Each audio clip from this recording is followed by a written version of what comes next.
Well, hey, it's Rob, and here's another episode of the show that nobody ever asked for. This is Every CD I Own, episode 21. Now, I haven't done 21 episodes. I am numbering them based on the number of discs, so I get credit for 3 episodes from this disc, because this is a triple disc set of the complete recordings of a guy named Jackson C. Frank.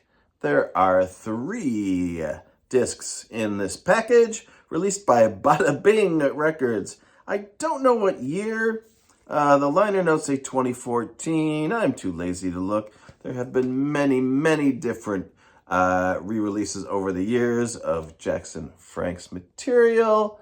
There he is. And if you don't know Jackson C. Frank, it's a fascinating and tragic story. There is a documentary coming out, and it's been coming out literally probably for 15 years. Hopefully someday I'll get to see it. But basically, Jackson C. Frank was a folk singer from New York, I believe the Buffalo area. And he was involved in a very tragic fire when he was in, I'm not sure exactly, middle school and maybe elementary school, pretty young. I think possibly elementary school. Anyway, there was a fire in this annex where they had music class, and the entire building caught on fire. I think the furnace or something exploded, and many of his class members died. His teacher, thankfully, picked him up and threw him out of the window. It was the winter, there was snow and whatever. He was on fire at the time, so he suffered severe burns and pain and had all this trauma throughout his life that he dealt with. I think at one point they thought he was schizophrenic, but it was basically like all this, trauma that he had experienced in this fire that had never really been dealt with properly.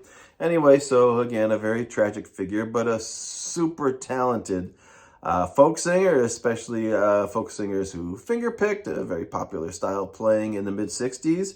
And I believe the story is that he kind of taught Paul Simon how to do the fingerstyle, guitar playing. And he had a settlement. He won, I don't know, $100,000 or something or other from the proceeds from this fire when he turned 18 or 21 or old enough to do something with it. So he went to England, and at the time, this was in the mid-60s, 65, I think, and that's when Paul Simon had gone over there, because Simon and Garfunkel's career wasn't doing anything. So he was over there playing, and Jackson C. Frank was there, and they connected, and Paul produced Jackson's one and only officially released album, which I'm sure most of that is on here on this first disc. You may have heard his song Blues Run the Game. It is played in lots of TV shows and commercials and things like that. It was in, I think, the first episode of This Is Us, that show that was out a little while ago, but it's been in a few different, shows and commercials and things over the years. Just some great songs on here. Obviously, written, from the mindset of this pain and trauma that he experienced, including this song called Marlene, which should be on here somewhere. I'm not seeing it, and you probably don't want me to sit here and read through a bunch of song titles, but anyway, we'll assume that that song is on here because it says the complete recordings, and I don't know why I don't see it.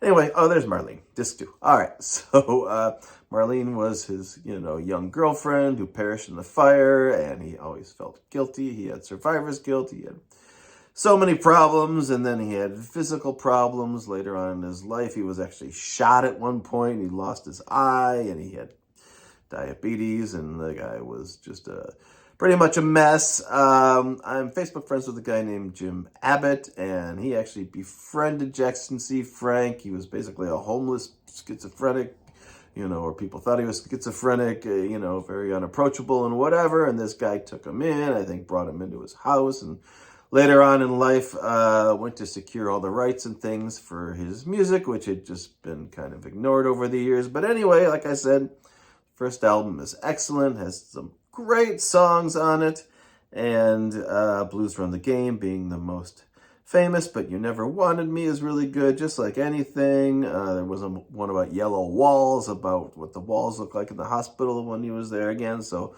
a lot of these songs were informed by what he went through in that fire. And then over the years, he did sporadic recording and whatever. There's some stuff from really early, 61, the Blues Run the Game era, 65, and then some stuff from 72, 74, 75. There's even some stuff from the 50s, 1957. Wow, the Kitchen Tapes, 1997. So at different times, he tried to kickstart his career and get something going. He was not successful, of course, at all. And really, his one record came and went without a trace. He was in England. He recorded the record in just a couple sessions. And then it came out. Nothing really happened with it. Paul Simon then got famous and, started to do his own songs. And Jackson C. Frank spent pretty much all of his inheritance on exotic cars. He bought a Rolls Royce and a Aston Martin, and he came back from London and, or wherever they were in England, just totally broke, destitute, and had spent all his inheritance. And that pretty much was the story of Jackson C. Frank. But if you like folk music, especially kind of innovative stuff, he's a great guitar player, an interesting singer, a really good songwriter. And I haven't listened to a lot of this. A lot of these recordings are very rough, very noisy and whatever, but it really is I think everything the guy ever recorded. A couple of the later songs are interesting, although his voice is really degraded by that point. But of course, the earlier stuff, the stuff on his one LP that he released is excellent. And so he's got some liner notes here. Again, he has just an amazing and a tragic and an interesting story. You got 3 discs in here. There's disc number 1. I don't know if there's a book or anything. I think maybe just the 3 discs and the liner notes, and that's what you get in this triple fold collection here. Another picture of him, I guess, when he was younger. And so that's the deal with Jackson C. Frank. Look out for the movie if it comes out. And if you haven't heard him, like I said, please investigate. He's got some great stuff, and kind of no one else could write from the perspective that he had, which was born of this trauma, but, resulted in some timeless songs that will, that have outlived him. He's passed away, but, will, be enjoyed for a long time to come. All right. Thank you. Appreciate it. Bye.